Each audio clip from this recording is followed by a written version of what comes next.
Unit 21, Bumi Bertuah, buku aktiviti Ikan Puyuh dan Hobi Ibu Imran, muka surat 61 dan 62, standard pelajaran 1.1.32, memberikan respon terhadap soalan bercapah. Okey, kamu tengok buku aktiviti ya. Sebenarnya kita tengok ini buku aktiviti, muka surat ataupun aktiviti yang pertama, muka surat 61.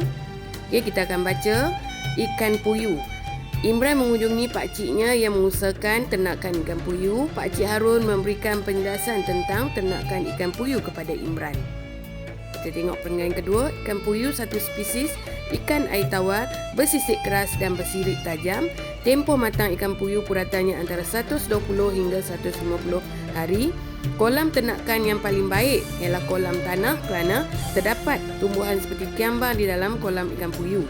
Ikan puyuh boleh dibuat kasam, asam yang digoreng, rangup sedap dimakan dengan nasi putih. Kita tengok soalan seterusnya. Yang ini dia dah bagi. Mengapakah ikan puyuh perlu diternak dalam masa 120 hingga 150 hari?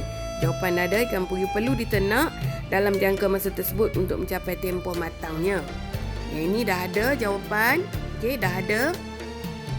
Kita tengok soalan yang kedua. Yang dia tanya, mengapakah kolam ternakan yang paling baik ialah tanah? Okey, kita tengok kolam tanah.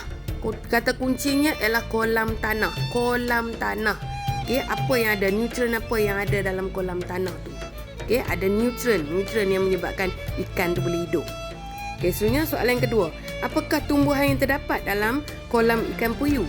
Okey, kata kunci utama ialah tumbuhan. Di situ digaris kiambang. Okey. Tumbuhan yang utama yang ada dalam kolam tu ialah kiambang. Okey, kiambang. Okey, seterusnya, bagaimanakah biasanya ikan puyuh dimakan? Okey, dimakan. Di sini dia bagi kotak. Ikan puyuh boleh dibuat kasam boleh digoreng, rangut sedap dimakan dengan nasi putih. Itu kata kunci utama dia, dimakan. Okey. Di sini cikgu dah sedia dah banyak jawapan. Okey. 3 jawapan untuk kamu. Kamu boleh pilih yang mana satu. Kamu boleh pilih dan masukkan. Okey, dan dengan dialog yang sesuai. Okey, dialog yang sesuai untuk di muka surat 61.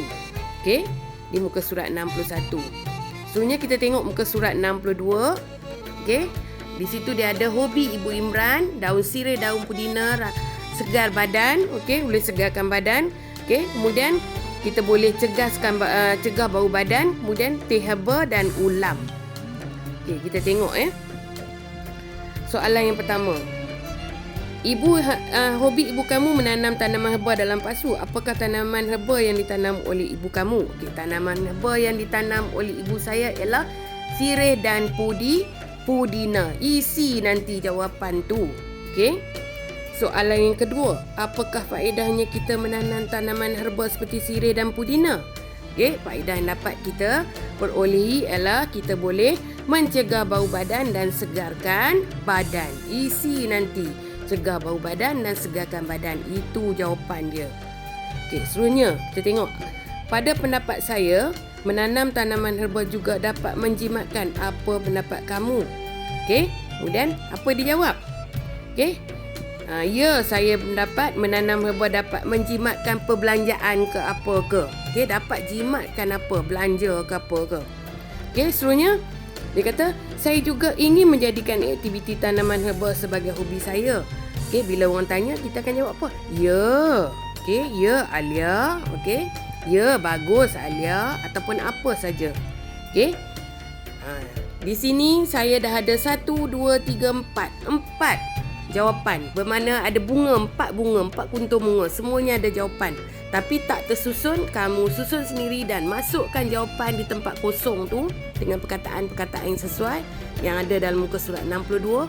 Kamu isi dan dialog tu sesuaikan dengan dialog. Snap gambar dan hantar pada cikgu. Terima kasih.